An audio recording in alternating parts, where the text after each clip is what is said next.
যে বিষয়টায় আমাকে কথা বলতে বলা হয়েছিল,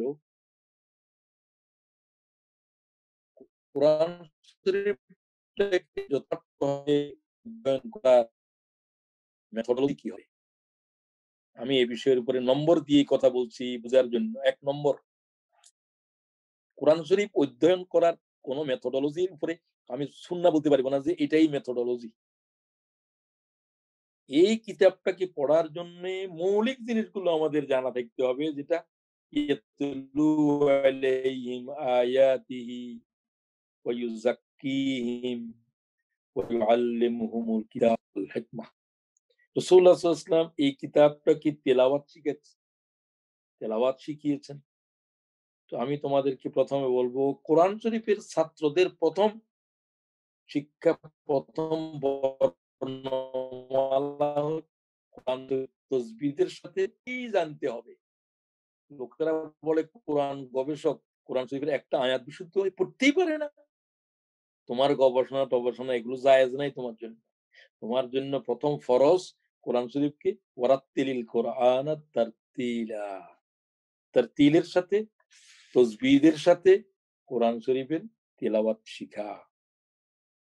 এরপরে কোরআন শরীফের অর্থ বুঝার জন্য চেষ্টা করা। কারণ তুমি আমল করবে কি? জানলেই তো আমল করবে। এজন্য সকলকে আমি বলতে চাই, কোরআন শরীফের উপরে কোন শিক্ষক নাই। অমুকের তরিকা, মতিউর রহমান খানের তরিকা, মফিজ ভাইয়ের তরিকা, এরকম কোন শিক্ষানবিশ নেই। কোরআন শরীফের সকলেই ছাত্র। আমরা হয়তো বলতে পারো যে একটু তোমাদের চাইতে সিনিয়র ছাত্র বয়সের কারণে, অথবা বেশি দিন একটু কোরআন শরীফের সাথে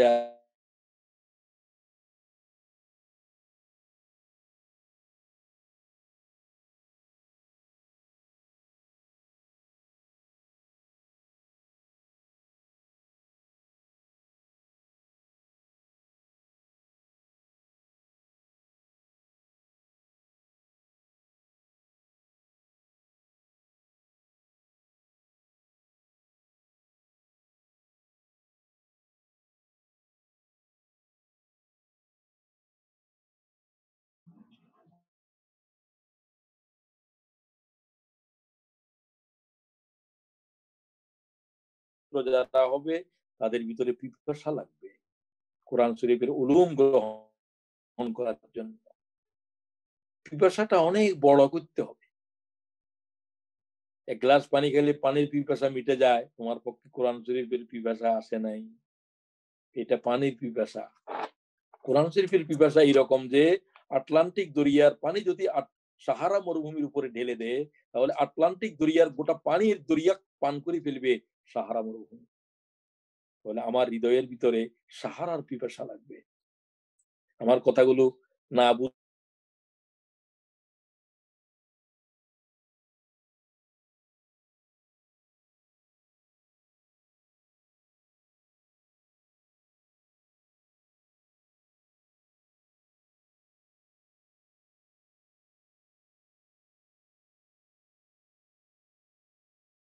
পিপাসা, এটা হলেও বুঝো।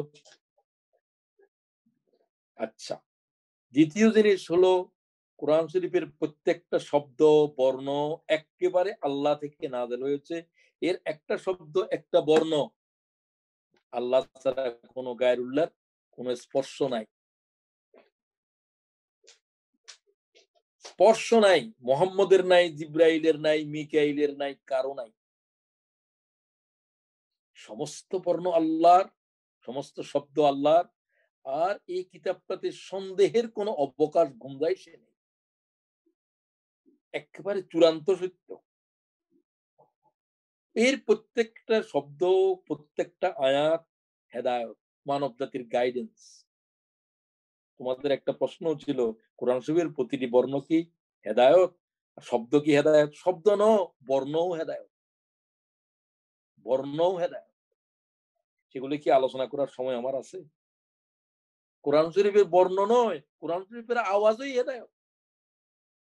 শুধু জিন্নাতেরা আওয়াজ শুনেছিল আর বলল, ইন্না সামায়না কোরআনান আজাবা। এটা কি আজীব কোরআন! তাহলে এর আওয়াজের ভিতরে মানব জাতির গোমরাহির দূর করা, হেদায়েত পেয়ে যাওয়ার। এর পড়ার ভিতরে, বুঝার ভিতরে, সবকিছুর ভিতরে মানব জাতির হেদায়েত আছে। হেদায়েতের জন্যই নাযিল হয়েছে। ফাইম্মা ইয়াতিয়ান্নাকুম মিন্নী হুদান।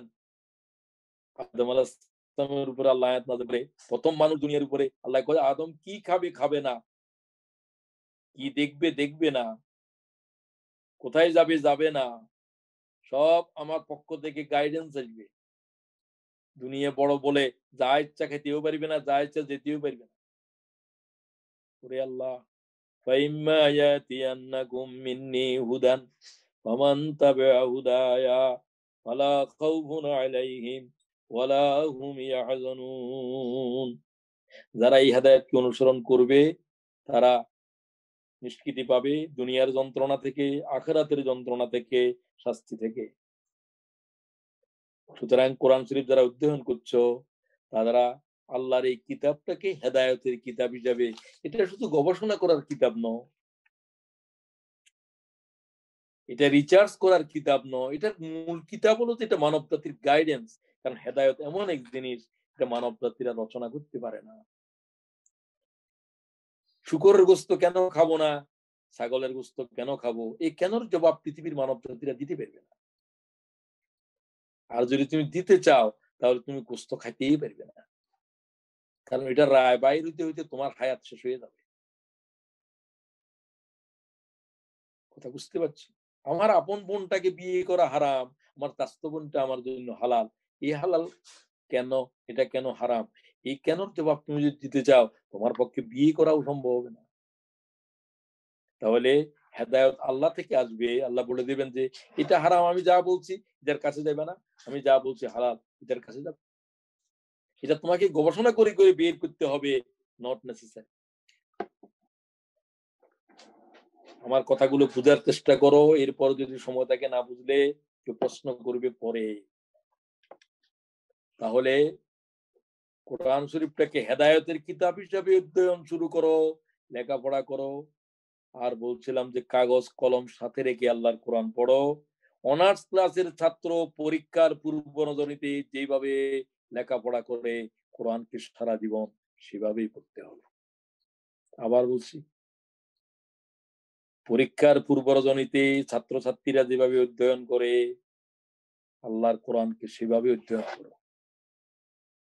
কাগজ কলম নিয়ে যে কোরআন পড়তে হবে এই কথাও তো বুঝে নাই 80% মুসলমান।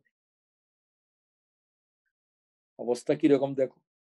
যারা তোমাদেরকে বলে কহে তাদেরকে জিজ্ঞাসা করো, বলে কাগজ কলম নিয়ে কোরআন শরীফ পড়া কি জিনিস আপনি বুঝেন কিনা। তোমরা বুঝো, তিনি বুঝুক আর না বুঝুক। এরপরে বলতে চাই নিয়তের বিশুদ্ধতা, পিউরিটি অফ ইন্টেনশন। আল্লাহরে রাজি করার জন্য কোরআন পড়ো, হেদায়তের পথে চলার জন্য কোরআন অধ্যয়ন করো। লোকেরা আমারে কি পণ্ডিত বললো, কি গবেষক বললো, আমি কিরকম জটিল জটিল প্রশ্ন করতে জানি, এই সমস্ত কিছু কিয়ামতের বেড়া পার করবে না। এগুলার কোনো প্রয়োজন নাই। প্রয়োজন হচ্ছে যে আমি আল্লাহ তাআলার এই হেদায়েতের কিতাব নিজের জীবনে কিভাবে গ্রহণ করব সেটাই। তাহলে তোমার নিয়ত যদি বিশুদ্ধ না হয়, কোরআন শরীফের বড় বড় গবেষক বড় বড় আল্লাহ রাস্তার উপরে জীবন দিয়েছে এবং অনেক বেশি চ্যারিটি করে। রাসূলুল্লাহর এই হাদিস বর্ণনা করতে গিয়ে আবু হুরায়রার হুঁশ চলে গিয়েছে। ক্বালা রাসূলুল্লাহ, আবু হুরায়রার জ্ঞান নাই। আবু হুরায়রার জ্ঞান আসলো, আবার আবার পড়লেন ক্বালা রাসূলুল্লাহ। ইমাম বুখারী সে হাদিস গ্রহণ করেছে যে প্রথমে কোন কাফের জাহান্নামে যাবে না, মুশরিক যাবে না, কোরআন শরীফের বড় পণ্ডিত প্রথম জাহান্নামে যাবে। আল্লাহ বলবে কিসের জন্য কোরআন শরীফে ইলম শিখেছিলা? কই আল্লাহ তোমার হেদায়েতের জন্য, মানব জাতিকে হেদায়েতের আওয়াজ পৌঁছে দেওয়ার জন্য। কই যে না, তুমি পণ্ডিত হওয়ার জন্য, ভালো ওয়াইজ হওয়ার জন্য, লোকেরা তোমাকে পরিচয় দেবে তুমি কোরআন শরীফের মুফাসসির, এই জন্য এগুলো তুমি হয়েছিলে, লোকেরা তোমাকে তা বলছিল। আমার কাছে তোমার কোনো পাওনা নাই। মাথা নিচের দিকে নিয়ে জাহান্নামের মাঠের থেকে বলা হয়েছে নিক্ষেপ করো জাহান্নামে। আল্লাহু আকবার। এই জাতের গবেষক কি প্রয়োজনে আসবে? কথা বুঝতে পারছো?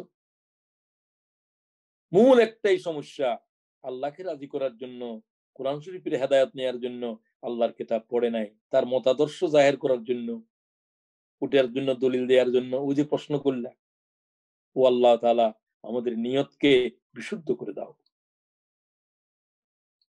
এরপরে বলতে চাই, শয়তান হচ্ছে সবচাইতে জঘন্যতম শত্রু। আল্লাহ বলছেন ফাত্তাখিযুহু আদুওয়া, এই শত্রু থেকে তোমরা নিজেরা মোকাবেলা করতে পারবে না। সে কোরআন শরীফ পড়ার সময় গোমরা করবে, তোমার ভিতরে রিয়া সৃষ্টি করবে, আমল করা যখন শুরু করবে তখন তোমার ভিতরে রিয়া সৃষ্টি করবে, তোমার আমল বরবাদ করে দেওয়ার জন্য। শয়তানের কাছ থেকে আল্লাহর কাছে পানা চাও। শয়তান আল্লাহরে বলছে যে আমি তো ডানের থেকে যাব, বাঁয়ের থেকে যাব, তোমার বান্দাদেরকে গুমরাহ করে ছাড়বো। আল্লাহরে বলে কিরকম, সুম্মা লাআতিয়ান্নাহুম মিন বাইনি আইদিহিম ওয়া মিন খালফিহিম ওয়া আন আইমানিহিম ওয়া আন শামাইলিহিম ওয়া লা তাজিদু আকসারাহুম শাকিরিন। আল্লাহরে বলে, ও আল্লাহ, আমি আদমের বংশরে জান্নাতে যেতে দেব না। সামনের থেকে, পিছনের থেকে, ডানের থেকে, বাঁয়ের থেকে আমি তাদের ঘরে আক্রমণ করব। খুব ভালো করে বুঝো, শয়তানের আক্রমণ থেকে আল্লাহর কাছে আউযু বিল্লাহ পড়বে সব সময়, বিসমিল্লাহ পড়তে যদি ভুলেও যাও কোরআন শরীফের ক্ষেত্রে।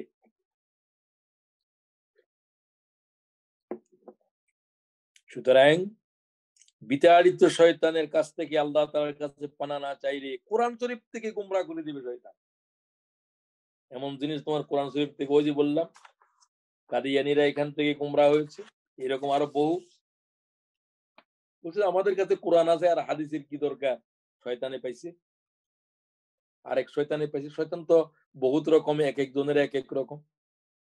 আমরা তো সহিহ হাদিসের উপর আমল করি, আমাদের কোরআন শরীফের স্টাডির দরকার নাই। আরেক শয়তানে পাইছে তারে। আমি শয়তান বলতেছি, এগুলা কি ইবলিসে গুমরাহ করতেছে।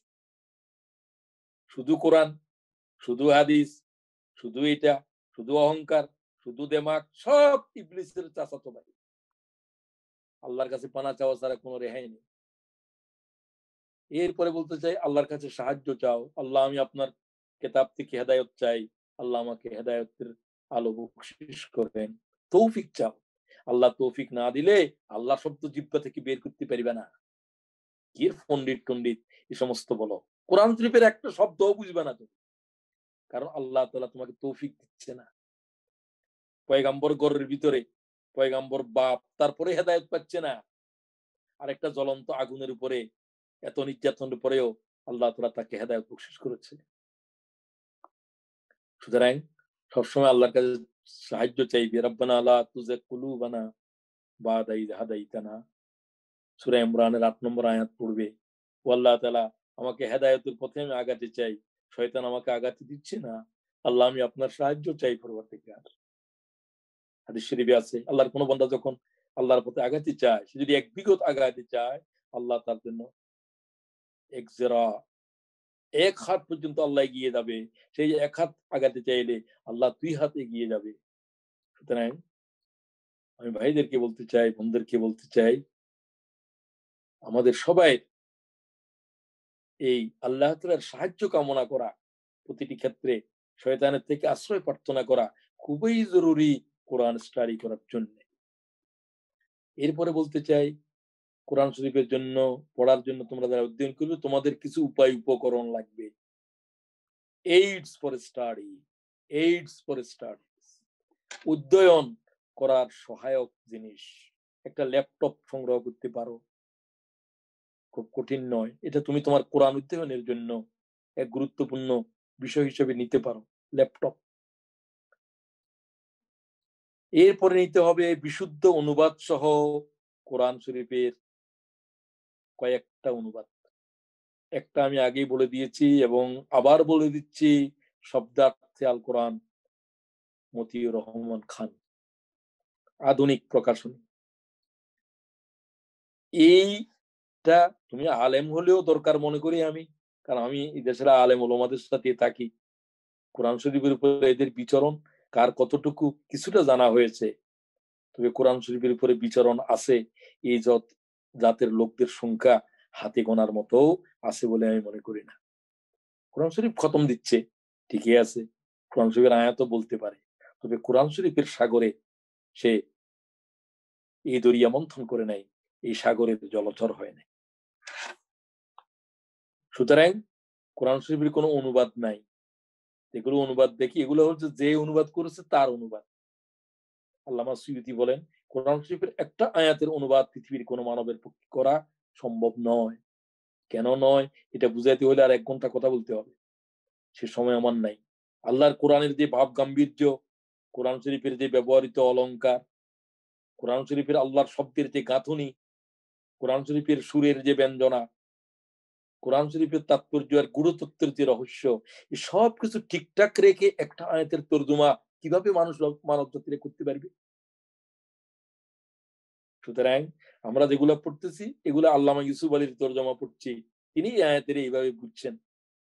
এটা মতিউর রহমান খান সাহেব, মৌলানা মওদুদী সাহেব এভাবে বলছেন, আল্লামা সুয়ুতী এভাবে বলছেন, আল্লামা রাজি এভাবে বলছেন। এই এবং এগুলা পরিবর্তনশীল। এক এক শব্দের তর্জমা আজ থেকে 1000 বছর আগে যা বলা হয়েছে সম্পূর্ণ আয়াতের তর্জমা এখন ভিন্ন। আগেরটাও সেই যুগের জন্য ঠিক ছিল, এখন এটার অর্থ অনেক ব্যাপক, মানব জাতির কাছে এর অর্থ। খালাকাল ইনসান মিন আলাক, জমাট রক্ত থেকে মানব সৃষ্টি হয়েছে, সবাই অনুবাদ করলো। এখন বিজ্ঞানীরা বলছে, ভ্রূণ বিজ্ঞানীরা বলছে না, আলাক শব্দ শুধুমাত্র জমাট রক্ত নয়, আলাক শব্দের আরো অনেক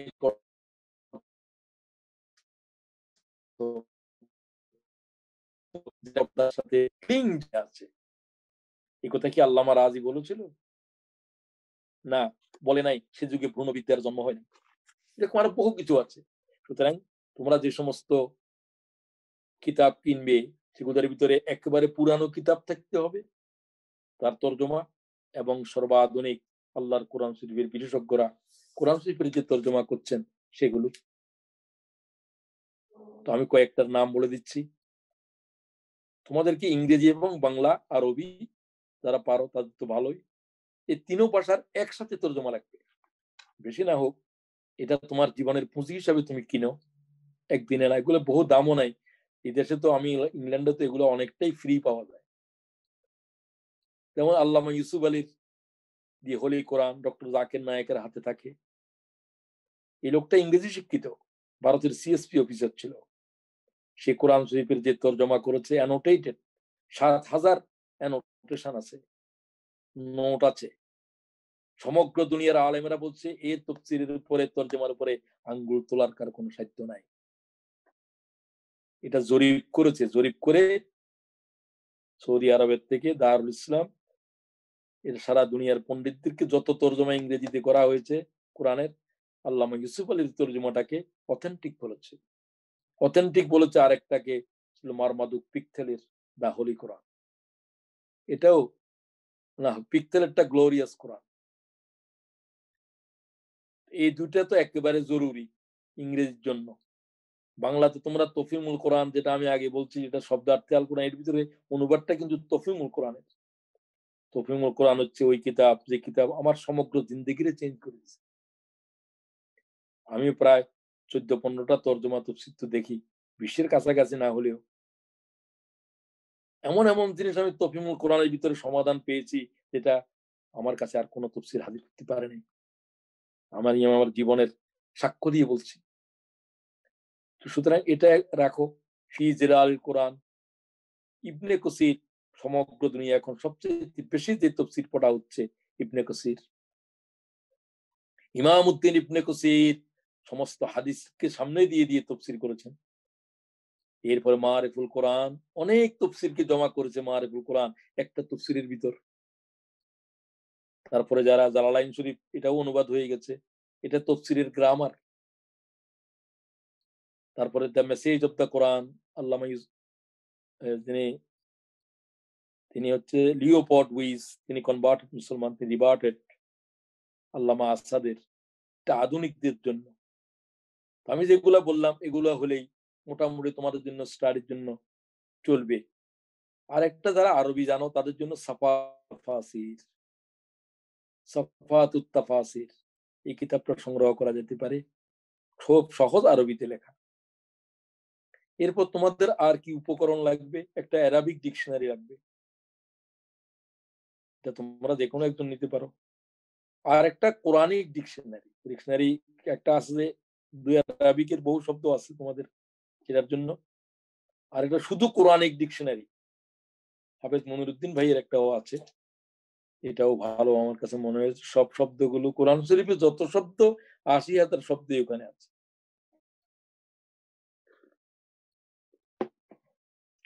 এরপর একটা ইজি কোরআনিক গ্রামার, নামও কোরআনিক গ্রামার।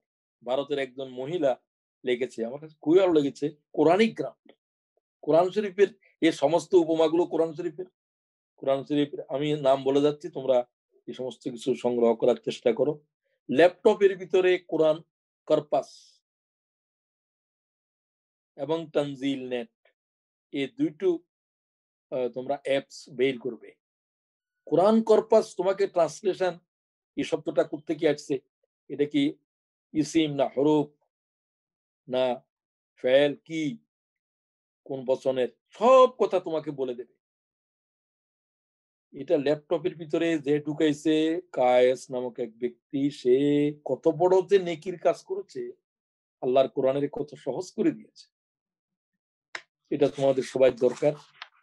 এটা আমি উপকরণ হিসেবে এগুলোর জন্য বললাম। একটা ডায়েরির কথা তো আগেই বলেছি, যেখানে নোট দেখবে।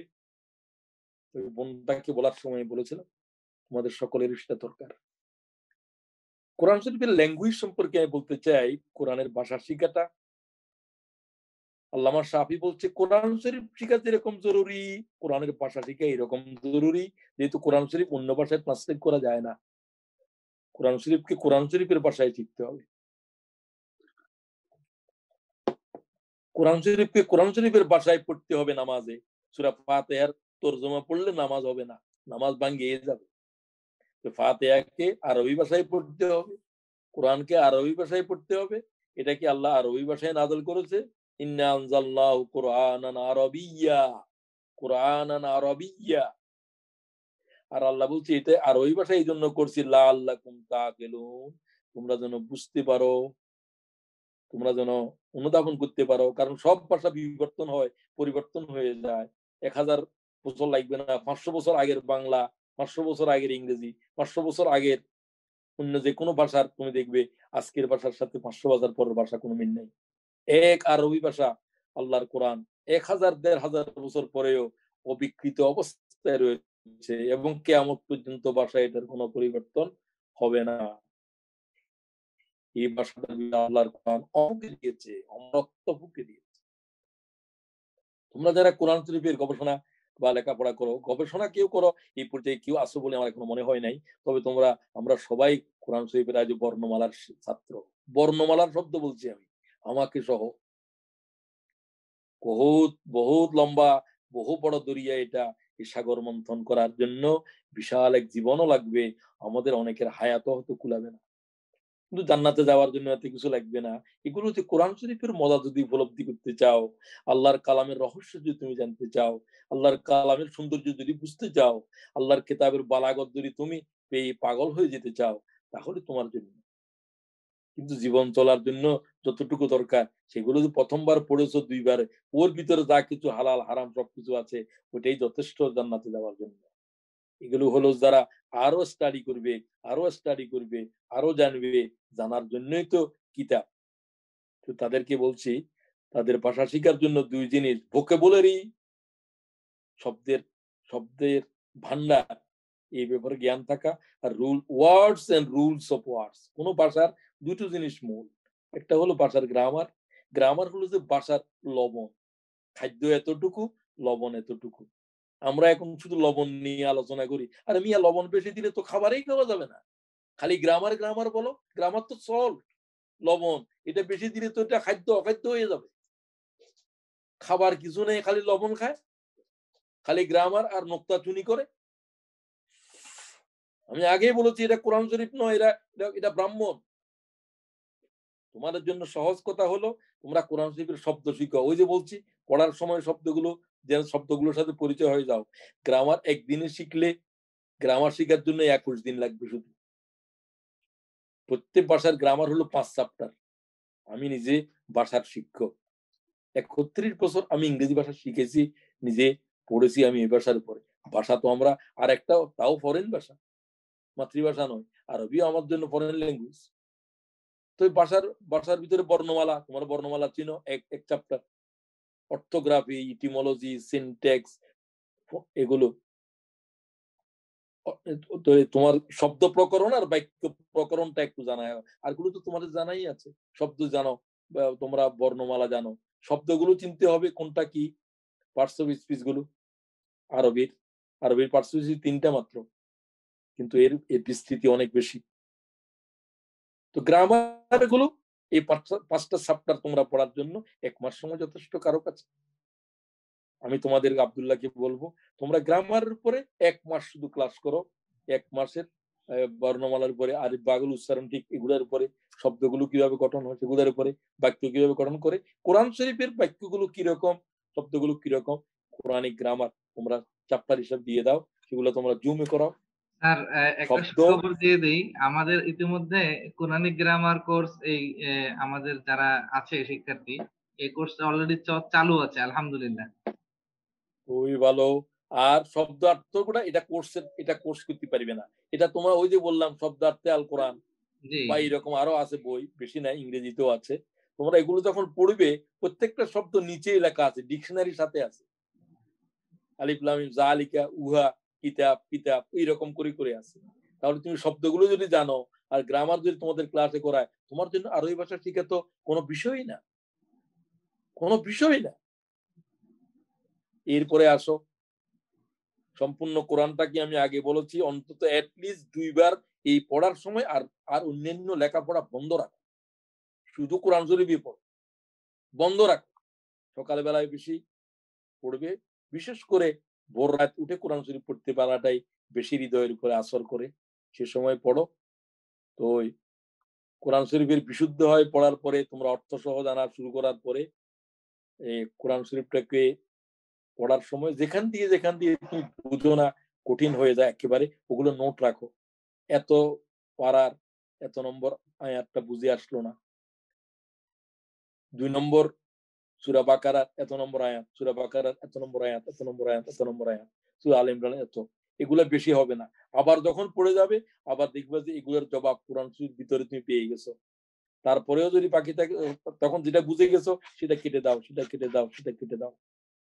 এরপরে দেখবে যে খুব কম থাকবে, 3 বার 5 বার, আমি তো 10 বার বলছিলাম। ছাত্র শিবিরের কর্মীদেরকে বলার সময় বেশি বলি, তারা অনেক বেশি স্টাডি করে। আমার জানামত, আমি নিজেও তাদের সংগঠনে ছিলাম। আমি মনে করি এই জমিনের উপরে আল্লাহর কিতাবের অধ্যয়নকারীদের ভিতরে তাদের নাম স্বর্ণাক্ষরে লিখিত থাকবে। তারাই মাত্র এই প্রজন্মের একমাত্র জেনারেশন, স্কুল কলেজ ইউনিভার্সিটি পড়ার পরেও আল্লাহর কিতাব নিয়ে যাদের রাত, যাদের দিন অতিবাহিত হচ্ছে। এমন কোন দিন যায় না তারা আল্লাহর কোরআন শরীফের উপর নজর করে না। এটা কি আর কোন প্রতিষ্ঠান শিখায়?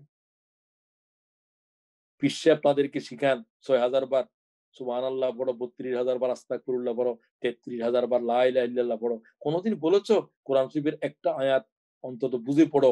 জীবনে একটা দুইটা করে করে 6,000 আয়াত এভাবে পড়তে থাকো, একটা বিশুদ্ধ হাদিস বুঝে পড়ো। এলেমের সাথে কারো কোনো সম্পর্ক আছে? কি জিকির শিখাচ্ছ? কোরআন শরীফ হচ্ছে সর্বোৎকৃষ্ট জিকির। ইন্না নাহনু নাযালনা যিকির ওয়া ইন্না লাহু লাহাফিজুন। যাই হোক, এরপরে আমি বলতে চাই, সম্পূর্ণ কোরআনটাকে পড়ার জন্য তোমরা একটা ডিসিশন নাও।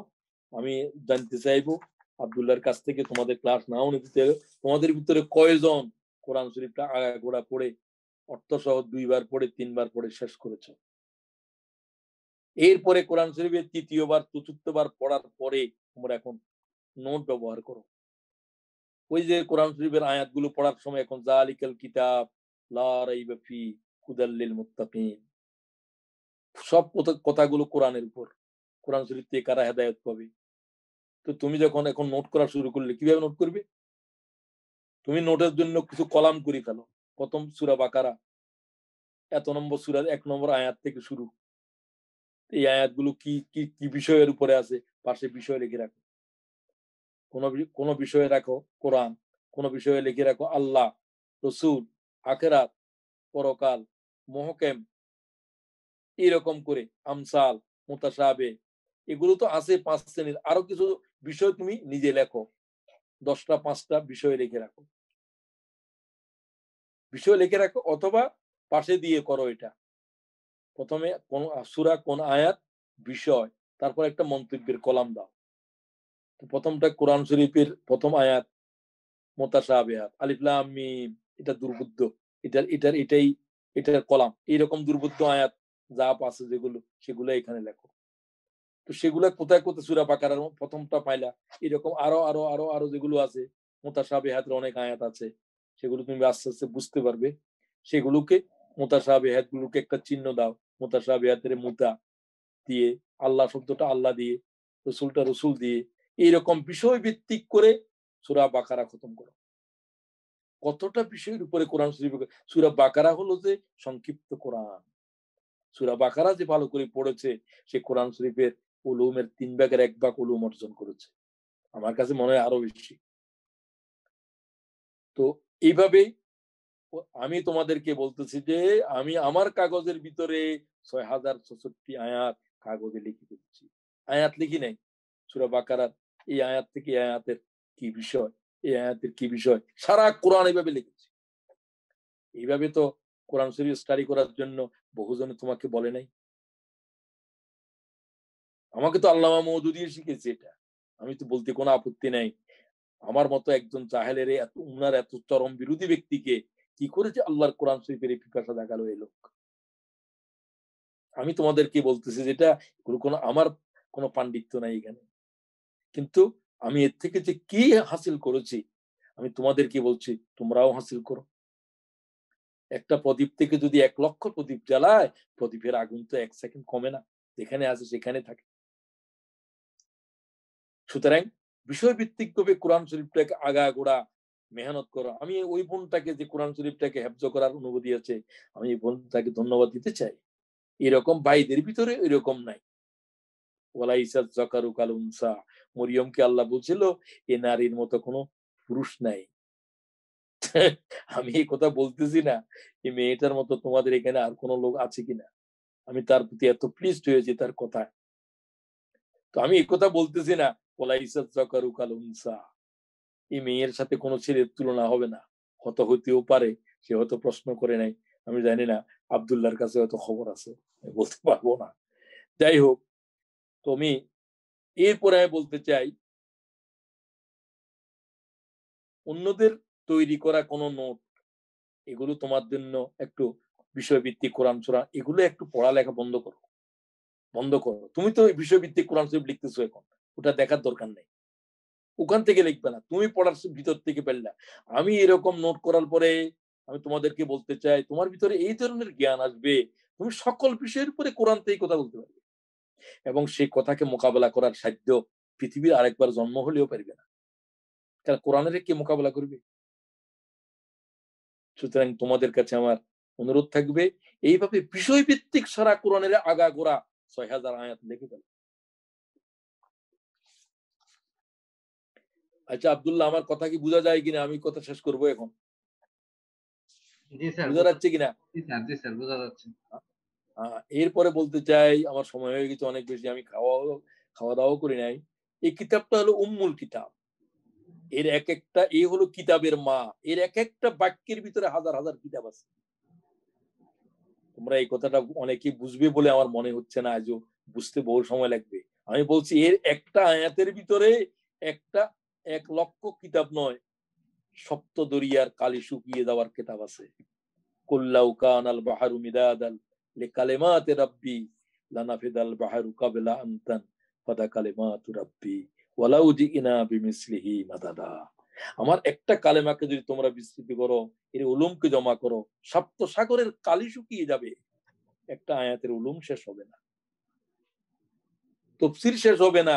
1400 বছর করার পরে একটা আয়াতের তফসির, একটা শব্দের পর্যন্ত কথা শেষ হচ্ছে না। আল্লাহ তাআলা শুধু বললেন ফালা উকসিমু বিমা ওয়াকিউন নুজুম, তারকাসমূহ যেখানে অস্তমিত হয়ে যায় উহার কসম। এটা তো আগে তফসির করেছে, এখন তো মাওয়াকিউন নুজুম বলতেছে তারকাসমূহ যেখানে হারিয়ে যায়, হারিয়ে যায়, হারিয়ে যায়। তারকাসমূহ কোথায় হারিয়ে যায়, ১,৫০০ বছর আগের বিজ্ঞানীরা কোত্থেকে বলবে এগুলো? সপ্তদশ শতাব্দীর আগে তো পৃথিবীর মানুষের কাছে ব্ল্যাক হোলের জ্ঞানই ছিল না। এখন বিজ্ঞানীরা বলতেছে যে ওটা হচ্ছে যে ওই জিনিস যেখানে আসলে একটা গ্যালাক্সির তারা হারিয়ে যায়, একটা গ্যালাক্সির ভিতরে ৪০,০০০ কোটি তারা আছে। ব্ল্যাক হোলের কাছে আসলে, ব্ল্যাক হোলের রেঞ্জের ভিতরে আসলে এক গ্যালাক্সির তারা এক নিমেষে খেয়ে ফেলবে একটা একটা করে ৪০,০০০ তারা। আল্লাহ বলছে ওই ব্ল্যাক হোলের কসম করছি কোরআন শরীফের বর্ণনা দেওয়ার আগে। তাহলে দেখো কোরআন শরীফের কোন তফসির কি কমপ্লিট? তুমি আমাকে বলবে যে কোরআন শরীফের বিজ্ঞানের আয়াতগুলো যারা এতদিন বলছো সেটা কোনো ভুল বলো নাই, ওই পর্যন্তই মানব জাতির জ্ঞান ছিল। তার সাথে আরো যোগ করো, তার সাথে আরো যোগ করো, তার সাথে আরো যোগ করো। তারকাসমূহ হারিয়ে যায়, অস্তমিত হয়, এটাও ঠিক। তো হারিয়ে যাওয়ার ব্যাখ্যাটা তো তাদের কাছে জানাই ছিল না, ব্যাখ্যাটা তোমার কাছে বেশি জানা আছে এই শতাব্দীর মানুষের কাছে। তুমি সেটাকে সম্পৃক্ত করো, সেটাকে সম্পৃক্ত করো, সেটাকে সম্পৃক্ত করো। আগেরটাকে তো বাদ দিতে বলে নেই। মানিয়ে দর মানিয়ে দর মানিয়ে মোল্লা রুমি বলেন এর অর্থের ভিতরে আরো অর্থ আছে, অর্থের ভিতরে আরো অর্থ আছে। মাওয়াকাইন নুজুমের অর্থ তোমরা করছিলা তারকাসমূহ অস্তমিত যাওয়া, ঠিকই আছে, আরো আছে, আরো আছে, আরো আছে। এরপরে আরো ১,০০০ বছর পরে এর অর্থ কি দাঁড়াবে আল্লাহু আ'লাম। আমি কথা বুঝাতে পারলেও তোমরা বুঝো, বুঝাতে না পারলেও শুনে রাখো, আমি আর ব্যাখ্যা দিতে পারতেছি না। এরপরে বলতেছি, এটা এই জন্য বললাম এই কোরআন শরীফটার উলুম কি জাতের বিস্তৃত জিনিস, আমার পড়ালেখা কত বেশি লাগবে কোরআনকে বোঝার জন্য। সুতরাং এই কিতাবটা এসেছে পৃথিবীর মানব জাতির অন্ধকার থেকে আলোতে নিতে, আমাদের জ্ঞানের অন্ধকার, বুদ্ধির অন্ধকার, অসভ্যতার অন্ধকার, বর্বরতার অন্ধকার। এই কিতাবটাকে আমরা অধ্যয়ন করব আমাদের জীবনকে আলোকিত করার জন্য, সমাজকে আলোকিত করার জন্য, পরিবারকে আলোকিত করার জন্য। আলিফ লাম রা কিতাবুন আনজালনাহু ইলাইক লিতুখরিজান নাস মিনাজ যুলুমাতি ইলান নূর। এটা সমগ্র পৃথিবীর অন্ধকারকে বিদূরিত করবে। আমরা এই কোরআন শরীফটাকে সেভাবে পড়বো, শেয়ার করব অন্যদের কাছে কোরআন শরীফের ওলুমকে, এবং নিজেদের জীবনকে উহার দ্বারা রাঙ্গাবো। আর আমরা যদি তা না করি, আল্লাহ তাআলার এই কোরআন কিয়ামতের দিন আমাদের বিরুদ্ধে দাঁড়াবে। আল কোরআনু হুজ্জাতুন লাকা আও আলাইক। কোরআন শরীফ কারো পক্ষে দাঁড়াবে কিয়ামতের দিন, কারো বিপক্ষে দাঁড়াবে। তো আজকের আলোচনা এখানে শেষ করতে চাই। আমাদের কাছে অনেক সময় ব্যয় করলাম আমি। আল্লাহ তাআলা এই কোরআন শরীফটাকে স্টাডি করার ক্ষেত্রে যে সমস্ত পরামর্শ রাখা হলো, আমি আমার ব্যক্তিগত জীবন থেকে কথা বলেছি, কোনো তাত্ত্বিক কোনো কথা বলি নাই। আল্লাহ সেই মোতাবেক আমাকে, আমাদের ভাই বোনদেরকে কোরআন শরীফের উপরে জ্ঞান গবেষণায় তাদেরকে আরো অগ্রসর হওয়ার আল্লাহ তৌফিক আতা করুন।